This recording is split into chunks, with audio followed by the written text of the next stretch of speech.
سكان الجزائريين اللي في الجنوب هما اللي خايف منهم انا اكثر من تاع مالي وليبيا، لانه سكان الجنوب تو على الان راهم عايشين في الشر، الان عايشين في الشر والميزيريه، دوله غنيه شعب فقير. انا علاش نقول الخطر قادم من الجنوب يا ناس؟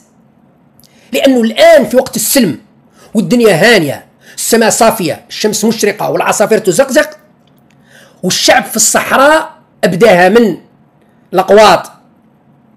الاقواط او قبلها كاع من الجلفه ولا من التعظميط، قول من الجلفه. من الجلفه الناس راهي مش عايشه، راهي ميته وهي حيه، موت الناس، لا حياه سعيده ولا جو مسقم ولا كهرباء متوفره ولا ماء متوفر ولا هواء ولا ترفيه ولا اي شيء. الناس راهي تضرب 400 500 كيلومتر باش يشري بطاطا لولاده في اقصى الجنوب في الصحراء. الناس عايشه في الميزيريه وفي الشر.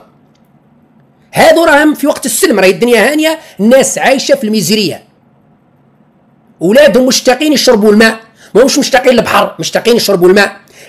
تيبانه تاع خبز يولوا يقسموا فيها 4 من الناس، قرعه تاع ماء يولوا يقسموا فيها 4 من الناس، وبالتالي نوصلوا لدرجه وين سكان الجنوب الجزائريين هم